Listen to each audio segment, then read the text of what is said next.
Hello, welcome back to the channel. It's Amy the Cat Lady here, and you find me here in the Citadel today to start things off with the next part of the Vault-Tec series, where we expose the horrific nonsense that Vault-Tec were doing on scared people who just wanted to survive.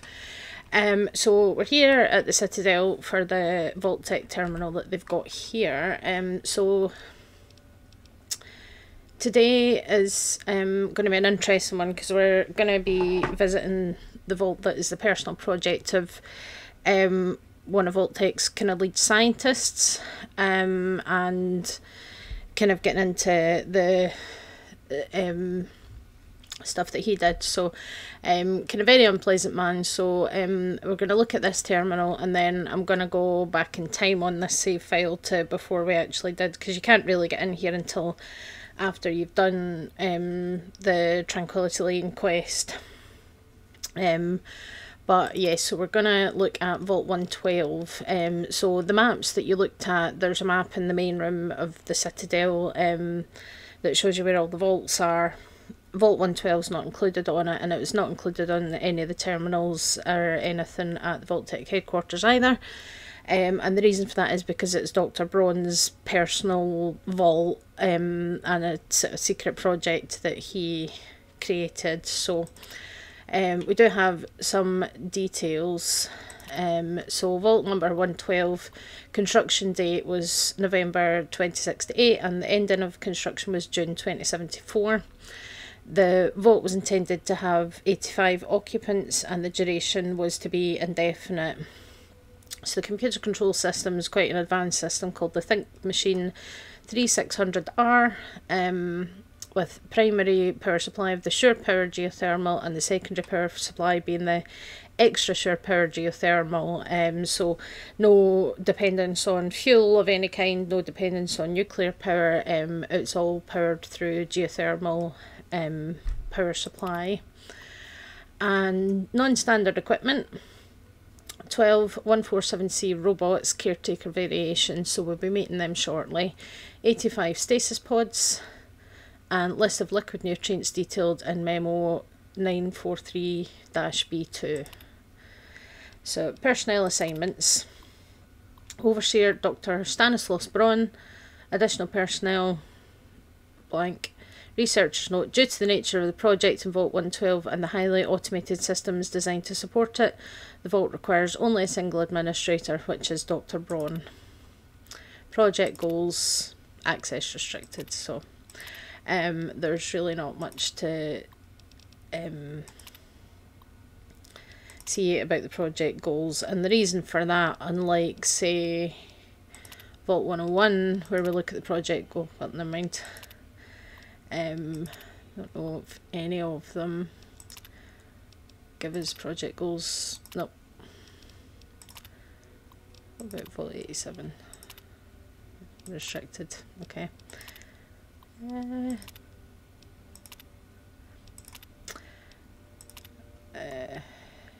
Okay. 106. There we go.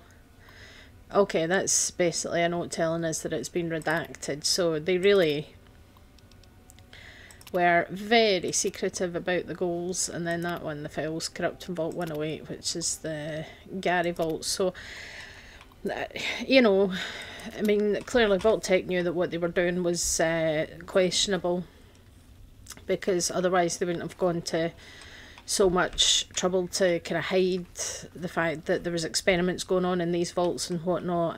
Vault 112 in particular is extremely secretive. It wasn't a public vault. It wasn't one that was known to the public, other than presumably the residents who were given a place in it.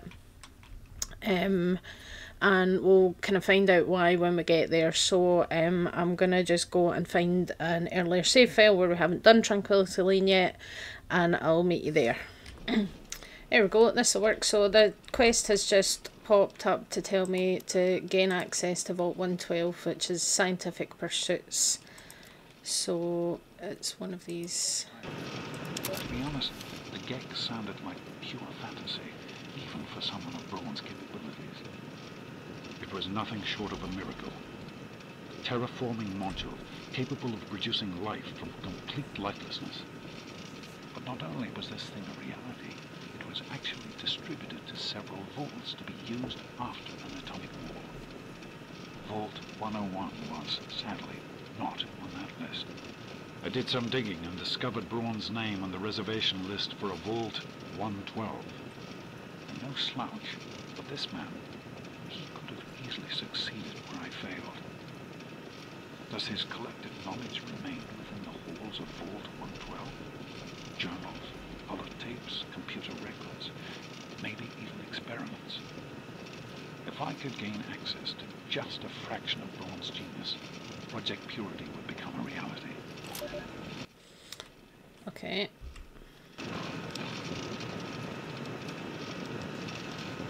I'm off to Vault 112 to search for anything of Braun's that might help me get this purifier up and running. All I know is that it's west of some place called Evergreen Mills, and it's well hidden in some sort of garage. But I'll find it. I have to. It's so close. That's the story of Project Purity, isn't it? An eternity of almost theirs. Let's see if Braun has the missing puzzle piece. There we go. So, from the... Shut up. I'm turning combat AI off anyway. For now. Yeah. So, yeah, those sort of holotapes from our dad, James, tell us quite a bit about, that's what tells us where he went, essentially, and why he went. So, Dr. Braun, one of his kind of most well-known inventions is the GEC, the Garden of Eden creation kit, which is supposed to basically, could be used to terraform the wasteland and turn it into lush farmland again, and everything would be all hunky-dory. And what James has realised, so Project Purity, obviously if you played Fallout 3, you know the storyline and what we're aiming to do. And the main story is our father wants to basically purify the water in the Potomac, so that everybody in the Capital Wasteland has access to fresh, clean, safe water, because that is one of the most essential things for life to survive, the waters of life. So he realises that a GEC is probably the bit of technology that he needs to finish off the project, so he goes looking for that, and that's why after your mother died, he took you to Vault 101, because he was hoping that if they let him into Vault 101, they could have a GEC or could help him find out where he can actually find one. Unfortunately, when he realised that wasn't going to be the case, he left, and he decided to track down Dr. Braun, who he found was down as being a resident in Vault 112, so he decided to go and find Vault 112. So that's the context of why your character's going to go here. So obviously the game's kind enough to give us a nice quest marker. So it's basically due west pretty much of Megaton, near Jocko's Pop and Gas Stop and Girder Shades. So let's go to Jocko's Pop and Gas Stop, and then there's some robots and stuff, but we don't really need to worry about them, and then we'll head over from there. So Dr. Braun clearly invented a lot of things, and you do hear of him being referenced in a few other games, particularly if you've got the Vault-Tec DLC for Fallout 4, where you get access to Vault 88, which is a vault that was still under construction when the bombs fell. And Valerie Barstow, who was also a Vault-Tec scientist, but she ended up, when she got trapped, because the reason that they were building a vault there is because there was a massive vein of uranium under the ground, so she ended up becoming a ghoul. But she pretty much idolised Dr. Braun, and thought he was genius, so yeah, very interesting.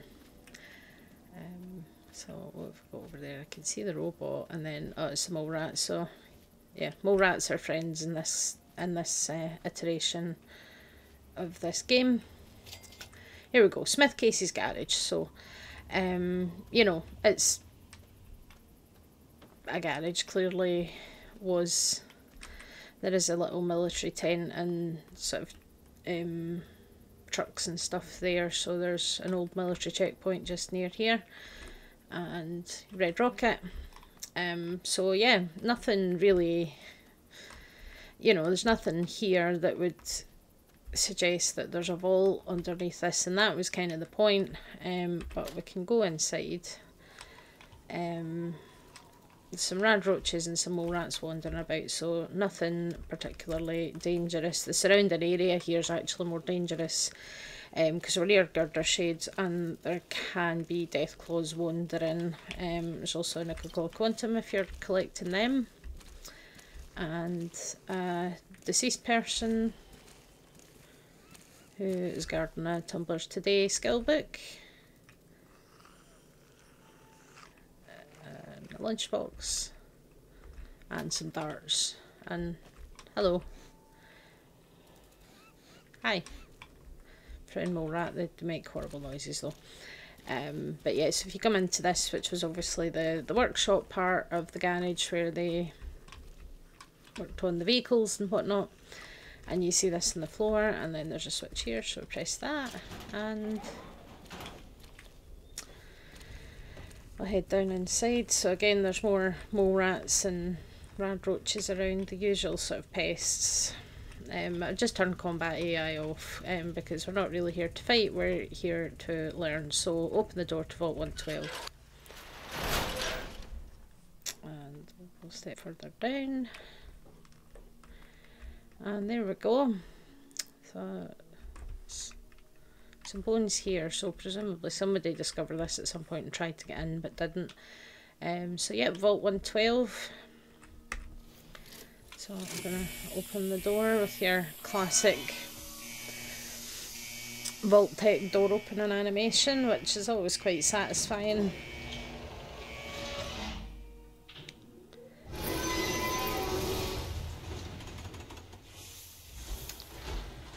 There we go. And we'll head inside. So it's clean looking, it looks nice and well maintained, everything's lit up, all the computery machines are doing their thing.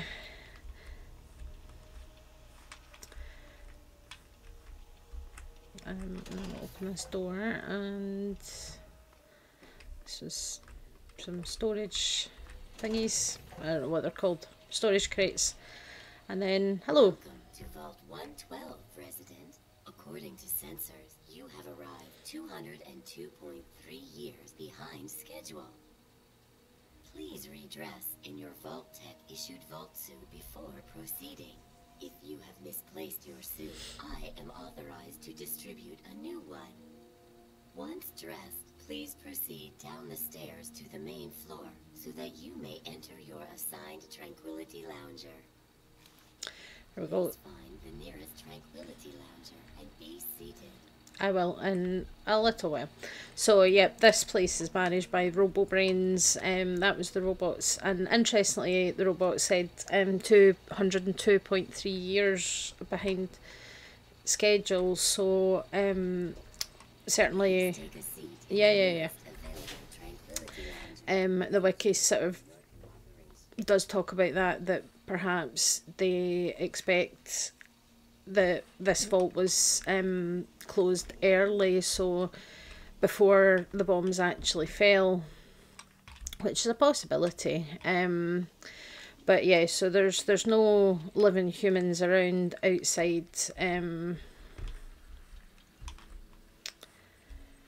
outside the Tranquility Loungers, other than us obviously for now, but there's RoboBrains around.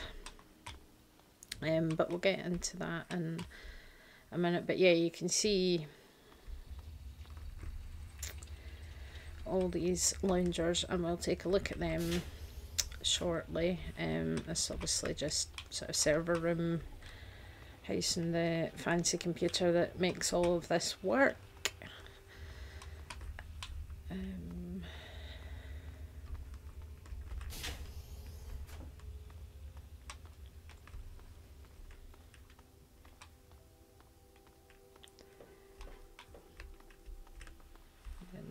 overseer's office. But yeah, the robo-brains don't attack you or anything, so you can just sort of wander around freely. They're not gonna do anything to you. But yeah, you can see the computer there.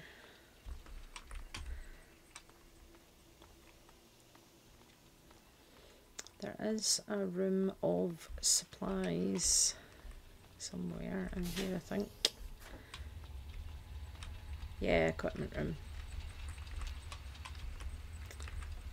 Which we need to hack our way into, but that's alright. So open the door.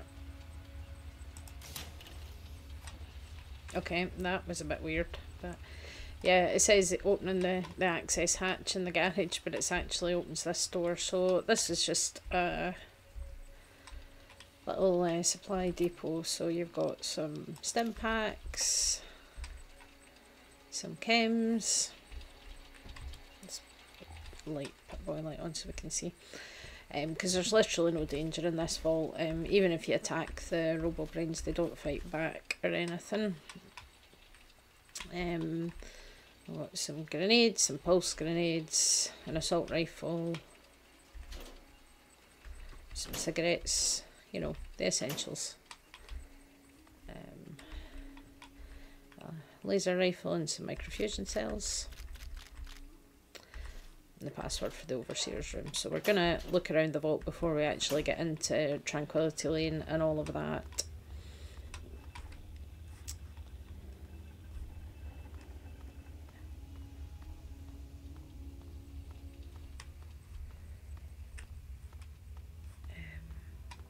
This was the way to the overseer's office, if I remember rightly.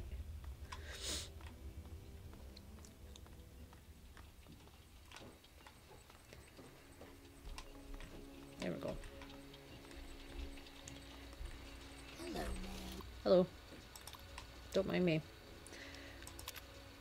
Open the door for you, Dr. Braun. Which it says, even though, interestingly,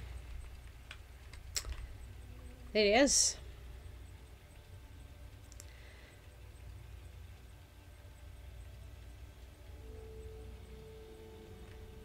So this is the man, and yeah, you can see images from Tranquility Lane on the screen. And he is moving very slightly like he's breathing, and he's even got a little welcome mat, even though he never gets out of this. So you can't harm this man in any way. You can't kill him, you can't do anything to him in any capacity. You can't open this. You can't do anything with it. Got a easy lock safe.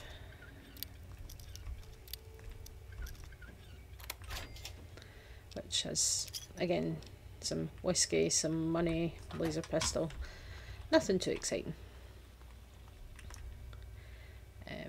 Some paperwork on the desk and some metal armour in the locker. But yeah, so Dr. Braun here, he's not accessible, but we will get to speak to him just shortly. But we're going to go and check on all the other residents in this vault. So see, here's all the Tranquility Loungers, and you can see there's people there.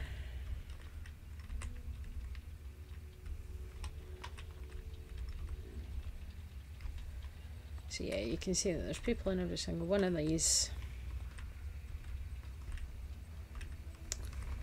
except for there's one for you. There's one that's Please dress in your Vault 1 yeah. 12 suit. I know. So yep, you can see that's James. So there's Dad. We found him.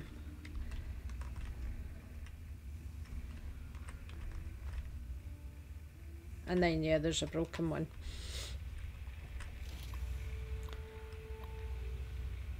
Yeah, so this one's got a malfunction. and it's unoccupied. So if we look, so we've got W. Foster. And remember these names. So, yep. Display resident status, pulse 72, blood pressure 115/80, temperature 98.4, respirate 19, stress level nominal. So Mr. Foster is doing absolutely fine. And then this is George Nussbaum, who has, again, fairly standard observations for basic health, and his stress levels nominal, so he's also fine. And then P. Nussbaum, which is his wife, again, blood pressure and all the rest of it seems fine, stress levels are fine. And then this one here, T. Nussbaum, is Timmy, that's their son. So he's got slightly high blood pressure and respirate and pulse. Temperature's a wee bit on the high side as well. But otherwise stress levels are fine. I've got J. Rockwell. Her blood pressure's definitely a bit on the high side, and her stress levels are elevated as well. So this all ties into what we're going to see when we get into Tranquility Lanes. So interesting to note. And then R. Rockwell, again, blood pressure's a wee bit on the high side, respirate's a wee bit high, and his stress levels are elevated as well. And then this is an unoccupied one, this is your one, I think. And then T. Dithers, so this is an interesting one. So inconsistent readings, please check pod connections. Resident status, pulse 80, blood pressure not reading, temperature not reading, respirate is 5, anomaly detected. So system saying there's something wrong with the vitals readings that it's getting for this person. And resident stress level is extreme, resident requires medical attention, so keep that in mind as well. And then unknown, unverified resident status, please check logs. So yeah, basic vitals are all fine, but can't verify resident ID. And stress levels elevated as well. And that is Dad. And then we've got this resident here, Henderson. M. Henderson, so vitals all look fine and no stress at all.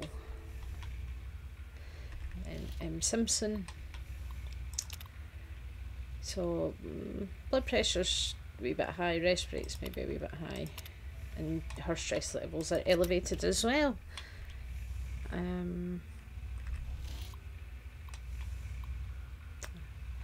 Yeah, and that's his background to the broken one.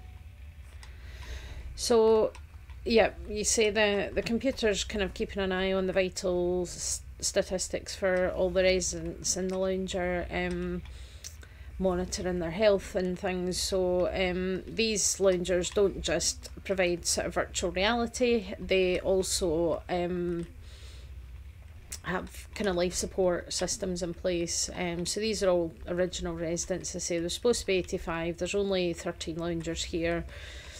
You could potentially assume that, you know, there's more levels elsewhere, or it could also be that that was just a number that was given, it wasn't actually supposed to be any more than the people that were here. But we're not going to learn much more about this place without getting into the simulation, so that means it is time to put on the lovely Vault 112 jumpsuit that we were given, which is, yeah, not that much different from any of the other ones in terms of stats and things. And then we have to go into the Tranquility Lounger. Right, well let's go into Tranquility Lane.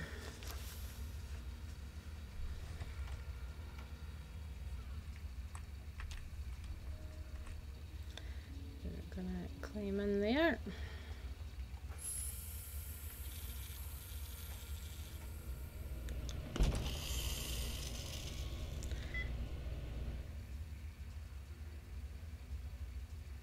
So go bright white light. And there we go.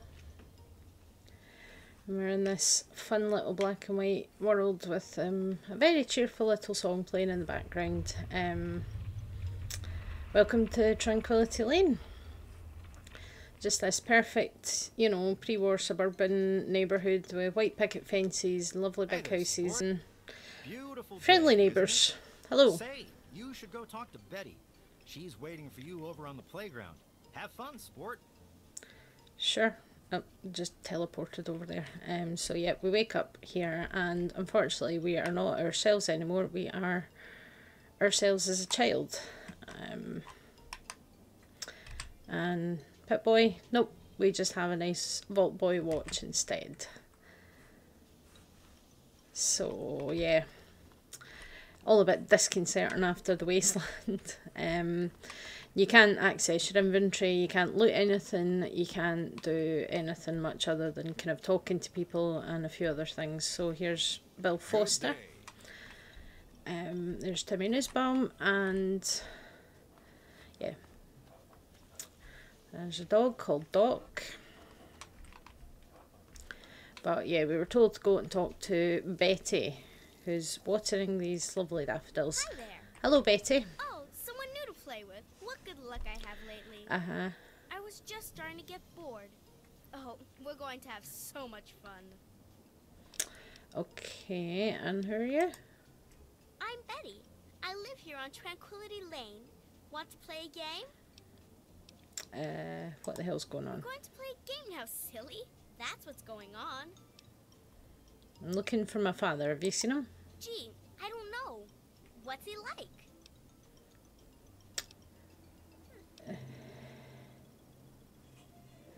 Yep, I know he's here in the vault. He's an older guy, around 50 or so. That narrows it down. He's a scientist looking for Dr. Braun. That's your daddy? Oh, we're going to have so much fun. This is going to be the best game ever. Yeah, no games. You don't get to say no. If I want to play a game, you're going to play. And I want to. Yeah, so you can keep fighting it, and you say, okay. I knew you would. It's a really simple game. All you have to do is make Timmy Nussbaum cry. Okay. He's the only other kid that lives here besides you. He's a big crybaby. You'll see. Make him cry, and then come back here so we can talk some more. Okay. So, yeah, there's two main approaches to dealing with this. So one is to do what this creepy little girl tells you to do, which doesn't sound so bad, to just go and make a child cry. It's a mean thing to do, but you know, not horrendous, it's just mean. Or there's another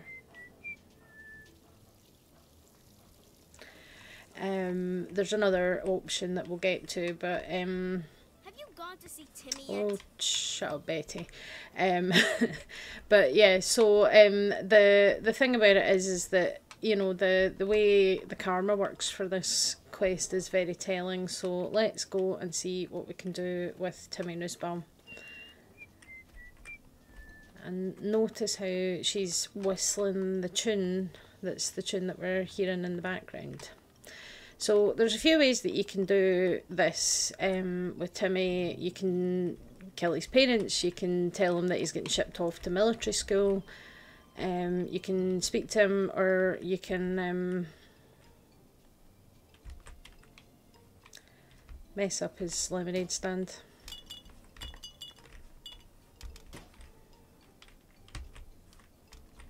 Hiya. Hi. Hi there. You can't actually.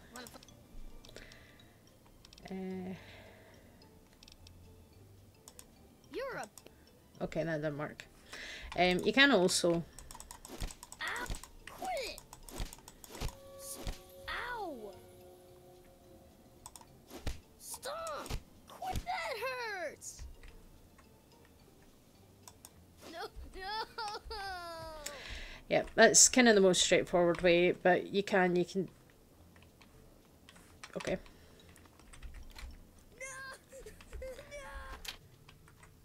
Yeah. Oh. She's cowering, I think, because I made the Timmy hostile, but yeah, you can find the brochure about the military school and you can tell him that you can pass the speech check.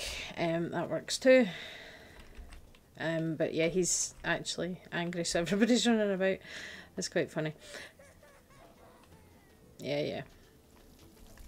You sure showed him, didn't you? I suppose it wasn't the most cerebral way to deal with the situation, but it was definitely effective. Consider the game won. And with that, you win a prize. Your prize is one question which I will answer to the best of my ability. Yep, so there's a sudden switch in voice there. We've gone from little girl to old German man, because Dr. Stanislaus Braun is German. He came over to the United States from Bavaria, so yeah, he's so you can ask where's my father, but we kind of know that he's here, so we'll deal with that later. But I would like to know, who are you? I was known as Dr. Stanislaus Braun, but here I chose this identity. Do you find it unsettling? In this place, I can choose to be whatever I wish. And this is what I have chosen. You will find that I control a great deal around here. Yeah, and the fact that he keeps switching. So why would you want to look like a little girl? Why not? I've been in this place for 200 years. This is something to keep me amused. Much like my willingness to entertain your questions. Though now I grow bored. So I think I shall set you to a new task. Okay. Pay a visit to the Rockwells. They're very happily married. And I'd like you to change that. Put an end to their marriage. And we'll talk.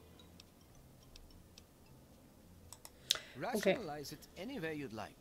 If you succeed, we'll continue our discussion. Yeah, so he's now confirmed that that's who he is, and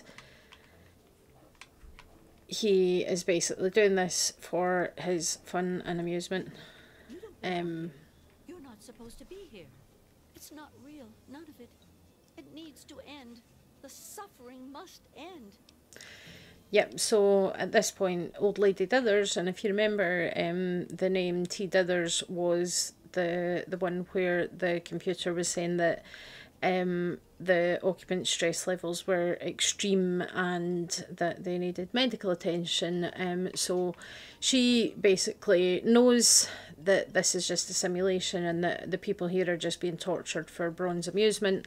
In case that wasn't clear, that, you know, Betty's sending us off to, you know, make a child cry and split up a marriage and things, and cause distress to these people just for the hell of it. So how'd I get out of here? We're not really here. We're not really talking. Yeah. It's all made up. Make believe. We're sleeping, dreaming. The dream became a nightmare. It has to end. It just has to. But we're not in charge. He is. And he doesn't want us to wake up. Okay. Who are you talking about? He calls himself Betty now, but he's still the same. He can put on a new face all he likes, but underneath he's still evil. Braun. Bastard thinks because he helped create this place, he's God here. But I know he still uses the fail-safe terminal. I know it. Okay, what's... How come you're the only one that knows this? Can't sleep sometimes. Hear voices. My own skin doesn't feel right. None of this is right. You've got to believe me. You've got to find that fail-safe. Okay, what's that? It's in the abandoned house. He doesn't want us going in there because he's afraid we might find it. It's the only terminal to the outside. The only way to shut the whole thing down. You've got to find it. Yep, so she's basically offered us the other solution to this, which if you know what to do, you can just go and do it. You don't need to wait for her to mention it to you, but she gives you the alternative solution to getting out of this simulation and putting an end to things, but we'll come back to that. So there's garden gnome there. So this is the Rockwell's residence. So again, if you remember these two people, you've got Janet Rockwell and you've got Roger Rockwell. So these two people, their stress levels were a little bit elevated as well. So we have to split up their marriage without killing either of them, although there's a couple of interesting approaches to this. Hello, don't mind me. So yeah, not often you get to see a nice clean bathroom in this game. But yeah, so got a bedroom here. They're both sleeping in single beds, which is interesting, but we can have a look at Janet Rockwell's diary. I just don't know what to do anymore. When Roger's not in that stupid basement, he's outside sweet-talking that hussy, Martha Simpson. He claims there's nothing between them, but I know it's all a lie. I found a woman's pendant once on Roger's workbench, but of course I said nothing. That's me, Janet Rockwell, prim and proper housewife, living a perfect life here in Tranquility Lane. Some days I wish I really had beat her to death with that rolling pin, then Roger would know I'm the only girl in the world. So now that we've read that, and we saw there was a rolling pin on the table in the kitchen. Hello. So that's one option, is that we can take that, and then we can also have a look in the basement, which is where Roger spends his time. So, you know, I mean, for the most part, it's fairly kind of normal basement stuff that you'd expect to find. But he has a desk down here, and then the game says, oh, you have nothing interesting to place on this desk. So, now that we have that bit of information, you've got a rolling pin there. Yes. So, if we look for Martha Simpson's house.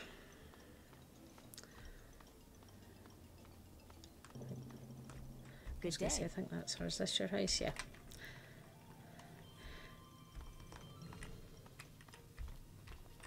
Hello.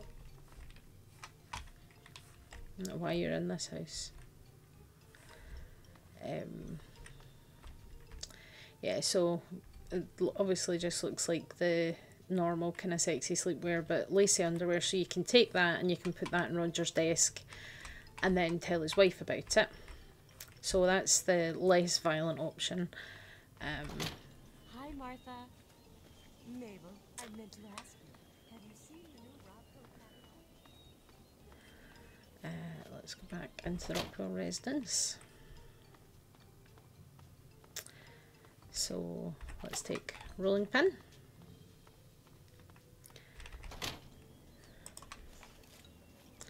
Right, where did she go?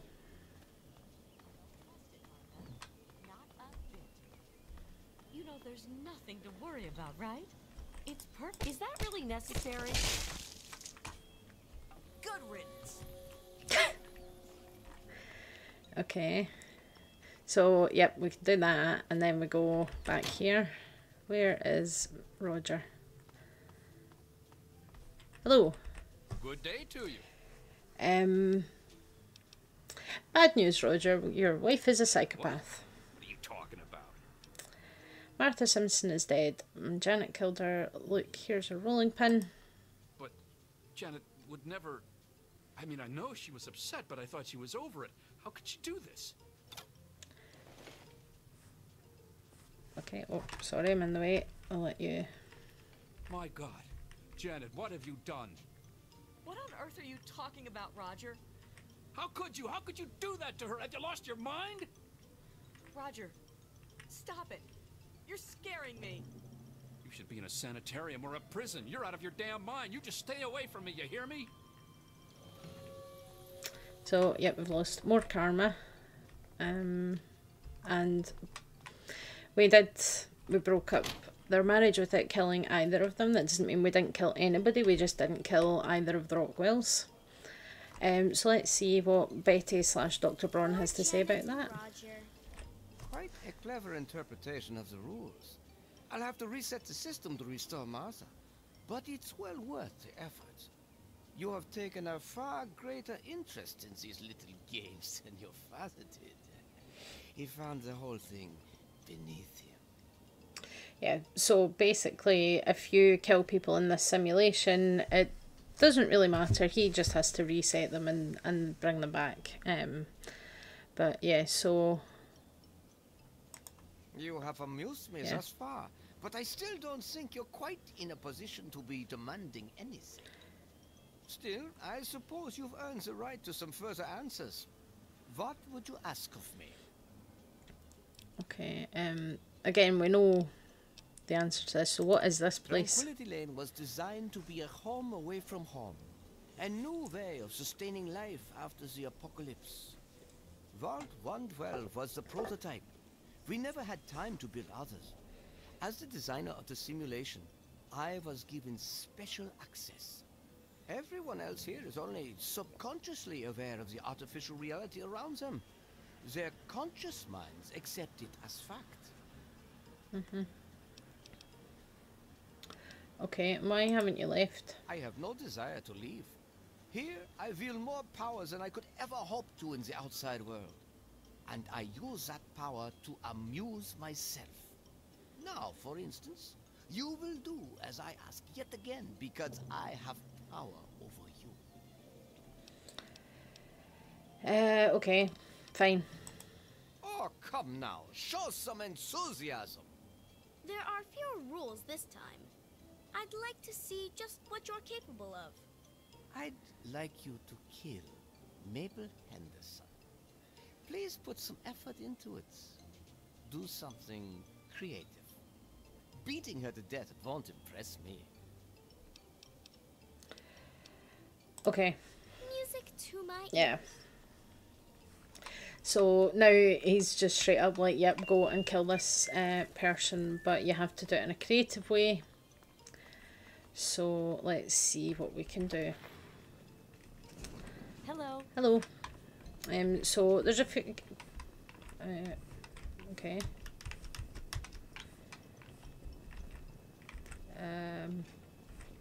Oh, there we go. I don't know what happened there. It wasn't for moving. So yeah, we've got... The Henderson estate is in tip-top shape, young miss. Have a wonderful day. Okay. So there's a few options. One thing is that Mabel likes to bake and she makes really good pies, apparently. Or you can reprogram the Mr. Handy. But I think the most interesting thing is if we...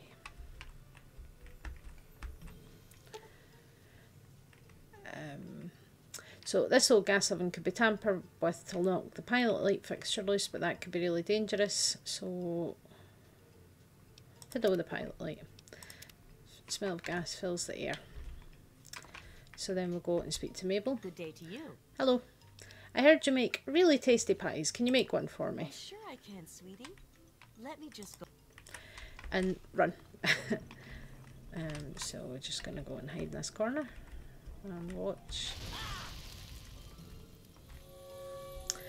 And unsurprisingly, we have lost more karma for causing that woman to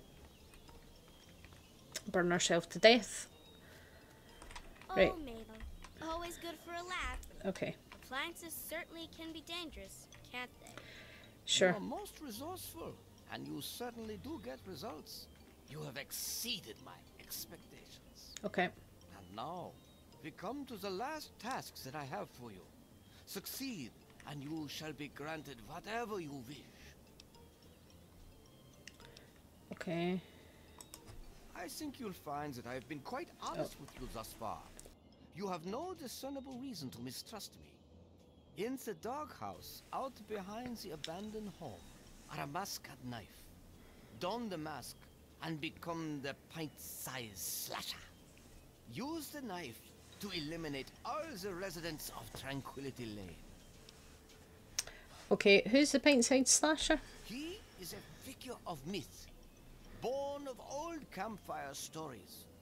You will make him a reality. The residents will know you and they will fear you. When they have all been eliminated, return to me. Okay, these people don't deserve to be punished. I'm afraid you're not in a position to decide what they do or do not deserve. They are under my control, not yours. Now, if you're done attempting to change my mind, let's get on with your final task. After completing it, you will be free to go. Okay, so let me just drop a save here, because that's going to be the easiest way. So at this point, to get the bad karma version of the ending to Tranquility Lane, we have to go and become the pint-sized slasher, which is a kind of tale about a child that was a serial killer, basically. So it's, yep, in here. So this is the abandoned house. So there's one house that's not occupied by anybody, which is the abandoned house. So remember that's there. But yep, doghouse. So now we are wearing this absolutely terrifying clown mask, and we have a knife. So we need to kill all the residents. So don't worry about Timmy Nussbaum, because he obviously is a child and you can't. So after the quest where you make him cry, you have he gets turned into a garden gnome, basically. So yeah, so you don't have to worry. But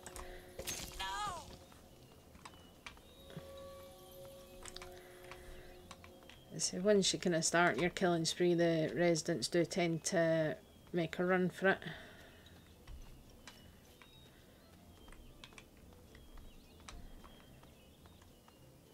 I'm not sure if any of them go inside their houses.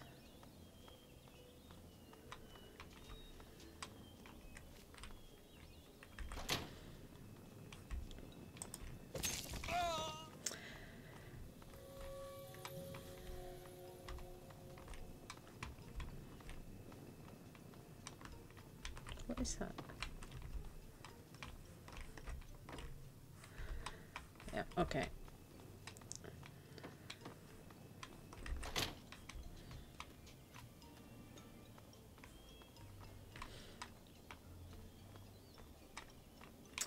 So yeah, actually, there's Timmy the Gnome. So yeah, that's how the game gets around the whole thing, because oh yeah, forgot I had the bloody mess perk. Yeah, that's how the game gets around it, because you're obviously not allowed to kill children in the game, which is reasonable, because the public outcry about that would be horrendous if they did allow it to happen. This one feels bad though, because she knows what's going on. So yeah, the game's just like, yep, bad karma, bad karma. Are we surprised? You know, going around and murdering people. Right. Oof. That was a messy one. Okay.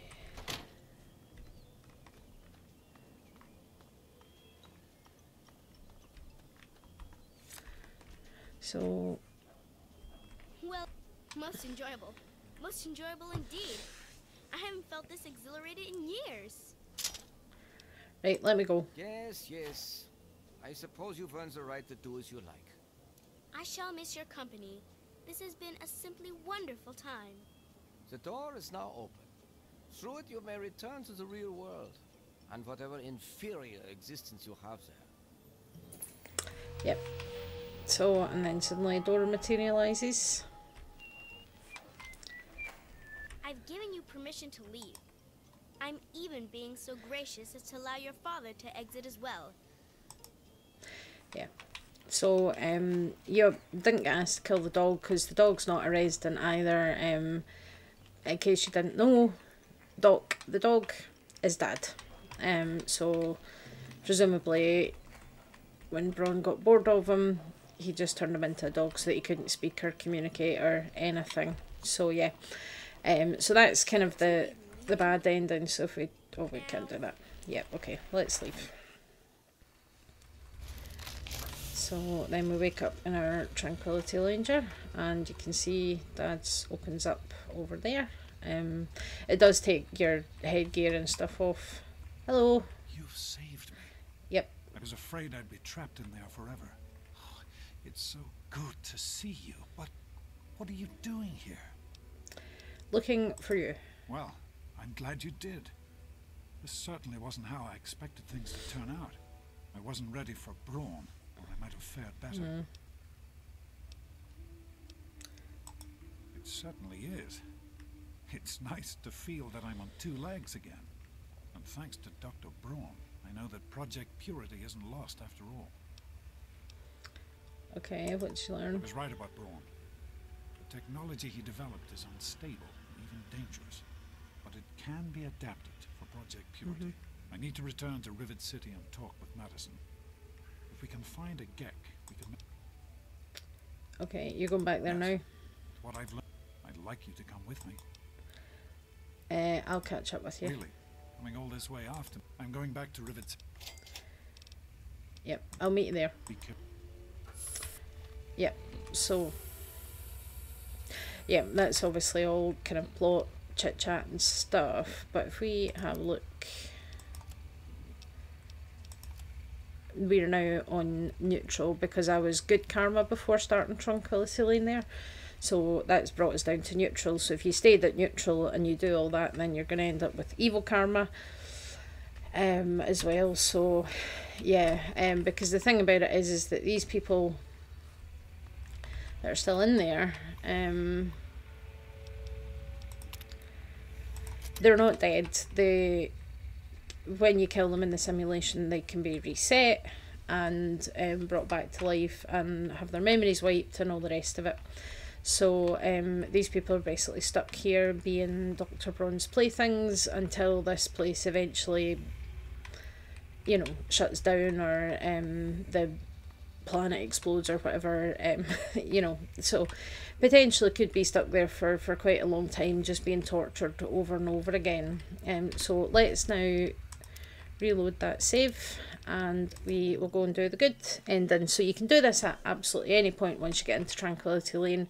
You don't need to wait for Old Lady Dithers to tell you about it. You don't need to do anything different. Let's just find that. I think this is the abandoned house, the one that looks kind of darker in the windows. Yeah. So you can come in here. So the abandoned house, and I think what's actually in here. This place looks a bit more trashed compared to the other places, and there's not really, because you can't loot anything, you can't pick anything up. There's not a lot to see, but otherwise it's a fairly standard kind of house layout from the ones that you see in the Wasteland. And the big clue, if you're a musical person, you might have caught on to this, that, you know, the tune that's playing in the background. So if you, if you activate, you get little, you know, you get different notes for some of the things that are lying around here. And the tune that Betty whistles, and that little melody there, that's the clue. I'm not a musically minded person, so I have to look it up. The code, but it is radio, picture, gnome, picture again, cinder block, gnome, and bottle. So, and That's the little tune that you hear, so that's kind of the clue. Somebody that's good at music would potentially be able to figure that out. I'm not musically minded, so I needed to check, but yeah, and then this big like terminal appears, which is the Vault 112 Auxiliary Command Terminal. So this is the kind of internal control terminal for the vault that Braun can use. So you've got version control, so exceptions granted for pod 0001, which is presumably Braun's pod. Manual override for pods disabled. Remote access allowed. User S. Braun has privileges. Updated neural inputs to override memory access for individual users. Revised code for vault maintenance robots. Authentication from S. Braun required before further updates allowed. User unknown granted access. User unknown altered by S. Braun. And then previous version notes.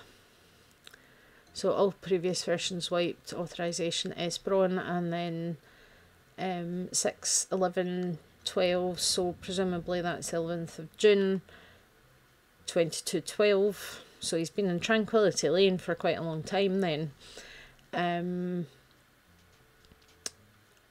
Yeah, new program loaded. So we can see his notes on some of the previous iterations of this simulation. So we've got Toucan Lagoon.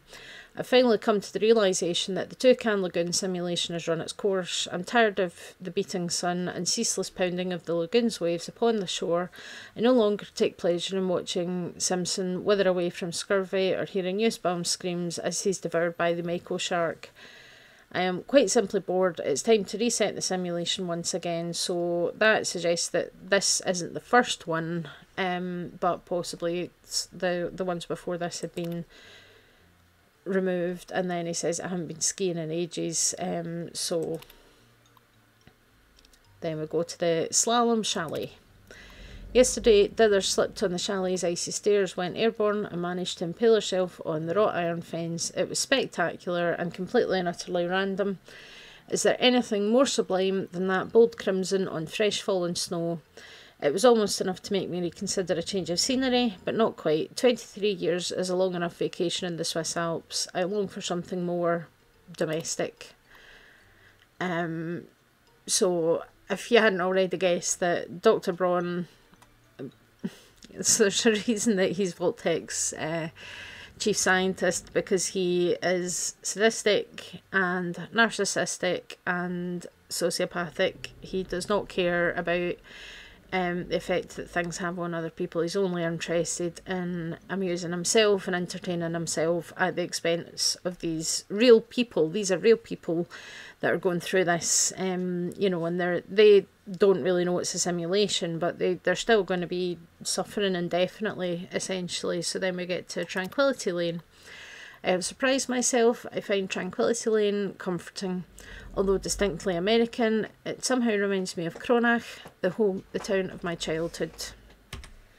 Anyway, Cat wanted out of the room there. So it somehow reminds me of Cronach, the town of my childhood. There's a beautiful irony with this particular simulation as well. The residents here are naturally at home, naturally safe. When I toy with them, when their suburban illusion is suddenly broken, it's that much more satisfying. I do believe we shall all remain here in Tranquility Lane for a very long time indeed.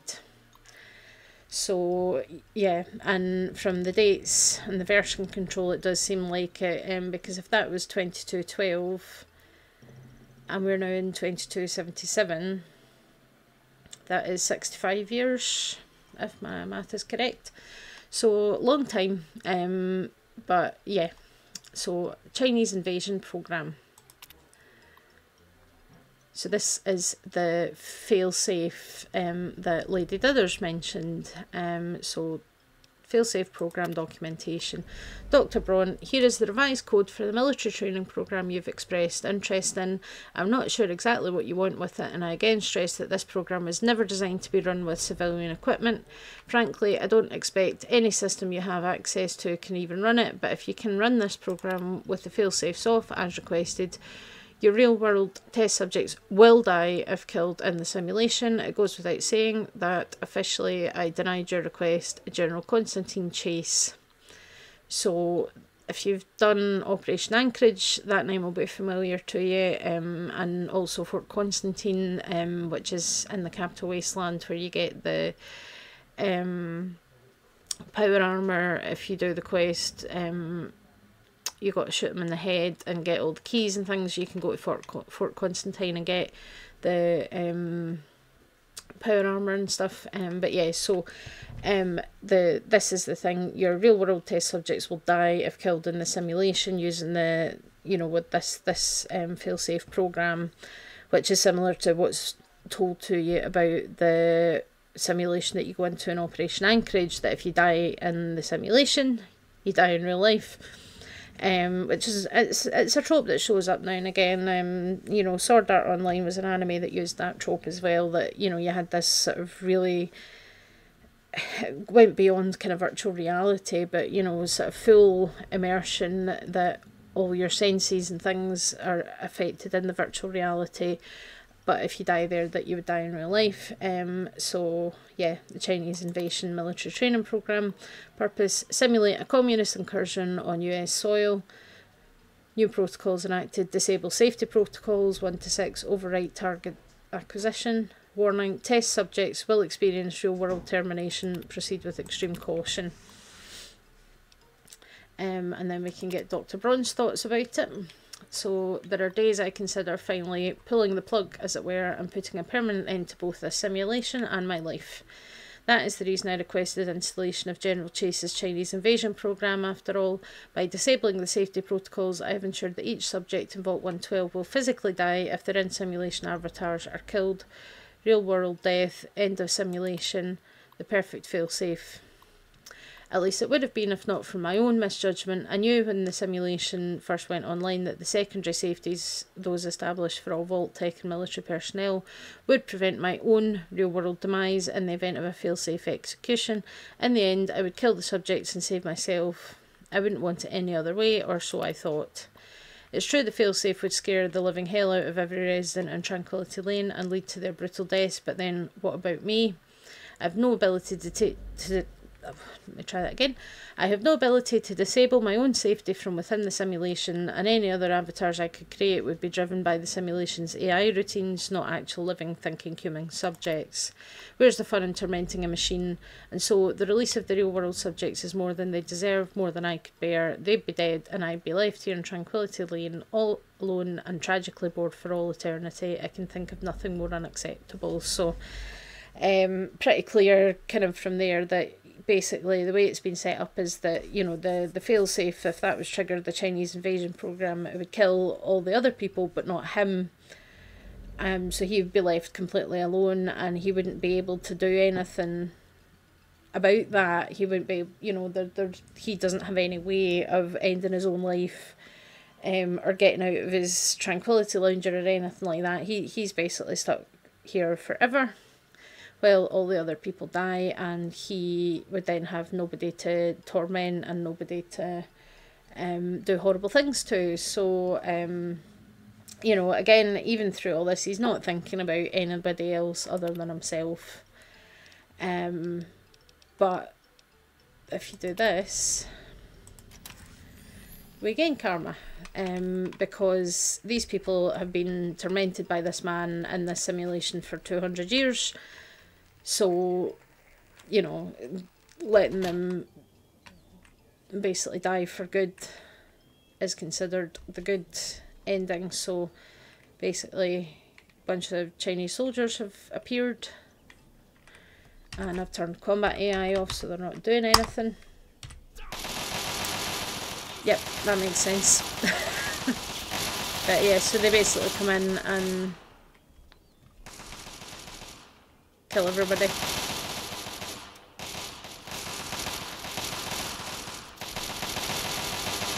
So you can't do anything. You can't loot the bodies or anything, obviously. You can't do anything here, but the soldiers just basically run through and kill everybody. So let's go and see what Betty thinks of this. Hello. Do you realize what you've done?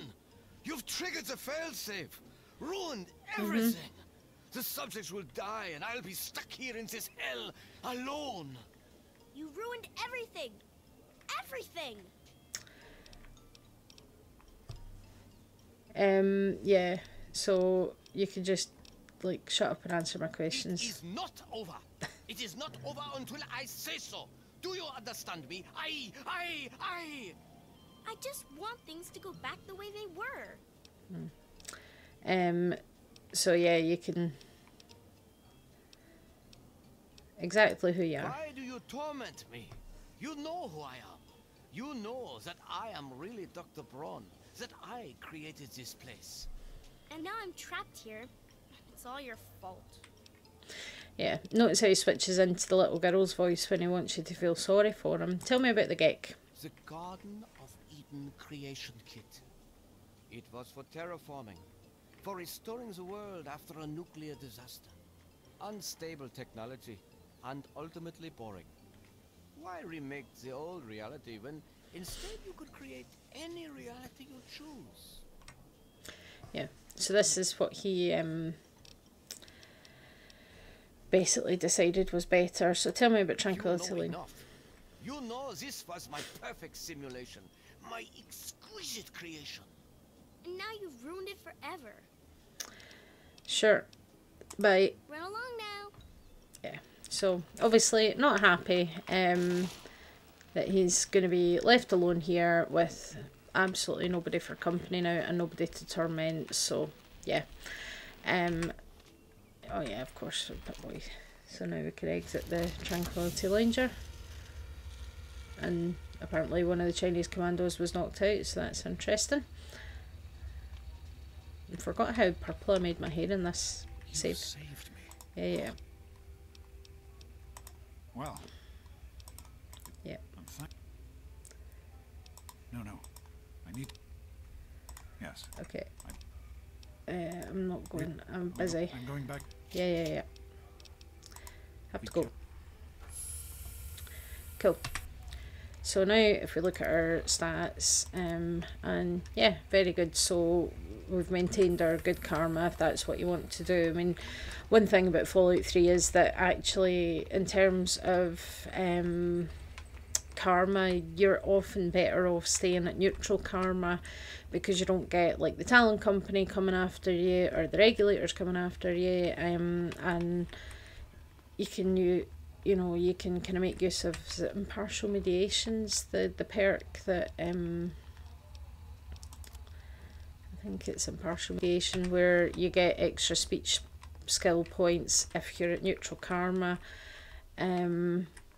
Also depending on what companions you might want to take with you, like Butch for example. You know, like Butch should be at neutral karma, and that kind of thing. But yeah, it's an interesting one. So yeah, this place now, whichever ending you choose, it's just going to keep going. Just the difference will be, if we have a look at, say, there's Martha Simpson's.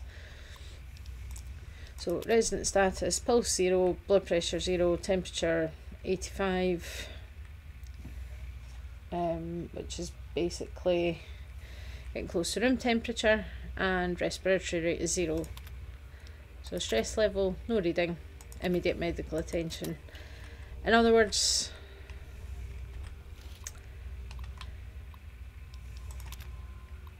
yep, all the same, room temperature and everything. Everybody's dead. Well, let's see. I'm assuming Timmy. Yeah. It's everybody's dead basically. So yeah, and if you didn't know, blood pressure's measured, and that's millimeters of mercury is what that means. And 85 is just a little bit above room temperature, I think. I don't know. I work in Celsius more than Fahrenheit, to be honest. That's you know, Fahrenheit is very much an American thing. So my brain uses Celsius for the most part, but yeah. You've got a few other places to look at here. So you've got a clinic,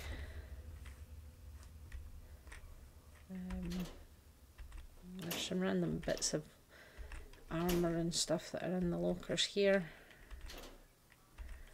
It's obviously just randomly generated loot, but yeah, there's more medical supplies, so it is actually quite a good place to stock up on stim packs and things before you tackle, because the next part of this, the main quest, is obviously you need to find the Gek, and unfortunately the Gek is in a vault that's full of super mutants, and depending on what level you do that at, they can be quite high level and quite numerous. So if you're really high level, you're going to be facing overlords and the like, which is not a good time really.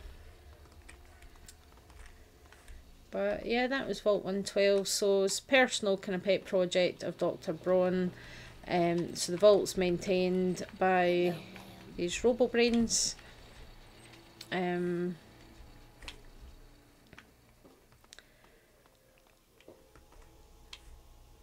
And depending on what you choose to do, you leave a bunch of people to be continually tortured and tormented by Dr. Braun for the rest of eternity, or you kill them all, which puts them out of their misery and then leaves the evil scientist man on his own, unable to do anything about his own existence for the rest of time,